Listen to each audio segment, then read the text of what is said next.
What's up guys, ngayong araw nga pala ay samahan nyo kaming pumunta sa aming dagat. Yun guys, napakahirap nga pala dito ng tubig dito sa aming dagat.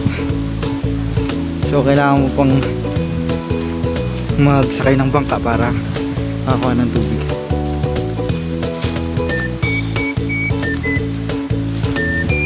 So dito nga guys, ipapakita ko sa inyo kung paano kaganda yung aming irog. So dito nga pala guys yung aming hanap buhay, yung pagsisiwids o tambalang ang tawag sa amin. So dito nga guys, kung makikita nyo ay napakahirap ng aming daan.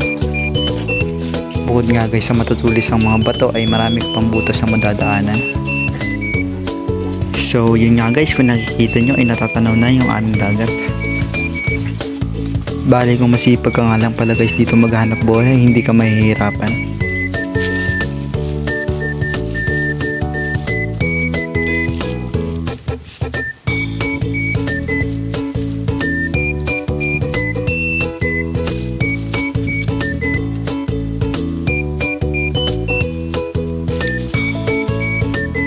So kung nakikita nyo nga guys, ayun yung aming mumunting kubo.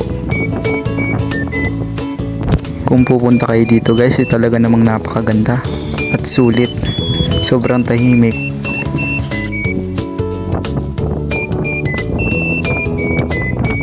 Bali dito nga pala guys, kasama ko yung aking kuya at pinsan.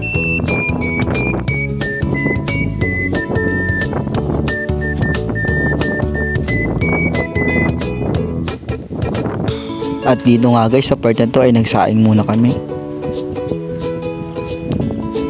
Bukod nga pala guys sa seaweeds ay pangingisda pa din hanap buhay dito.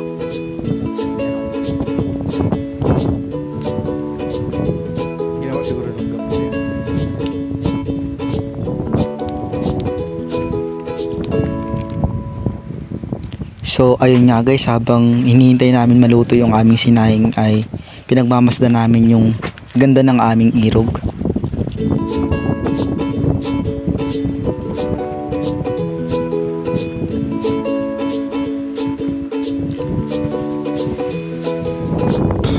Diyan nga guys, kung makikita nyo ay dyan namin tinatanim yung aming tambalang o seaweeds. Bali sa pagtatanim nga pala guys ng seaweeds ay hindi din madali. Kailangan mo nga pala guys dito mamuhunan at syempre magtiyaga.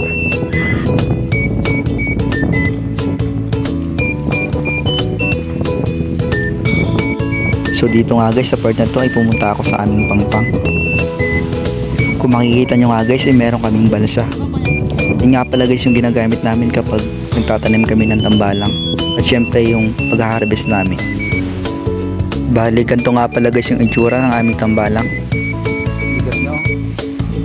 Gantong klaseng tambalang nga pala guys ay tinatawag sa aming vanguard. So comment naman kayo guys kung anong tawag nito sa inyo. Bali malaking tulong nga pala guys yung gantong hanap buhay sa amin.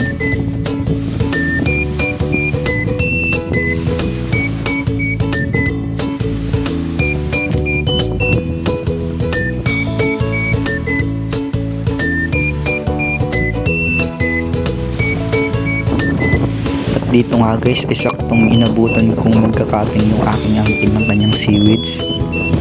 Yan nga pala guys si Uncle Tong. Shout out nga pala sa kanya, napakasipag yan guys.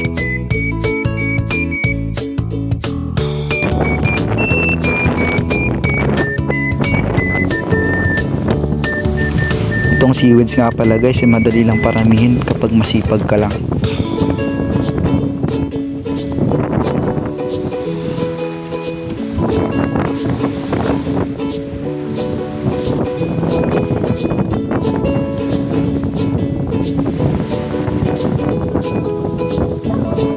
Bali ganito nga pala guys yung paraan ng pagsisiwid sa amin. Kailangan mo nga lang pala guys katingin o hati-hatiin para dumami ito. Ganito sa labas. Lipat ako ng katinginan ng ngayon. Pwede, pero hindi niya. Kaya pa? Ay papagaan. Ito? Ay, ito?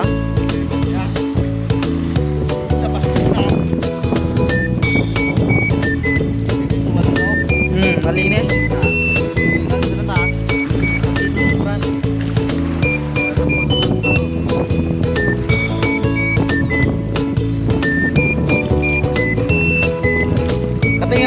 Kakatingin mo to ngayon? Oo.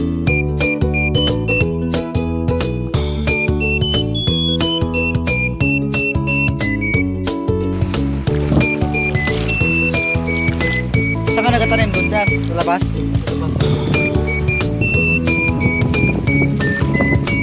Ayayin na to ngayon na tubig, no? Wala nang babaw din.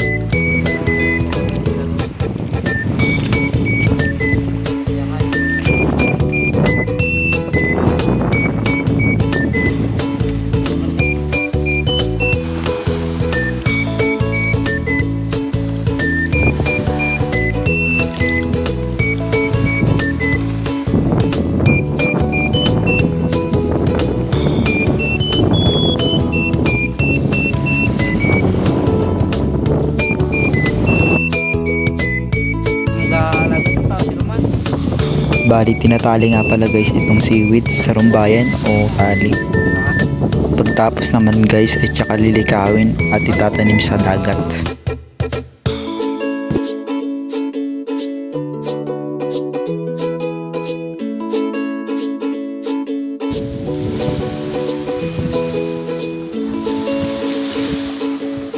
Ganito nga pala guys yung sinasabi ko sa inyong kinakating o hinahati-hati.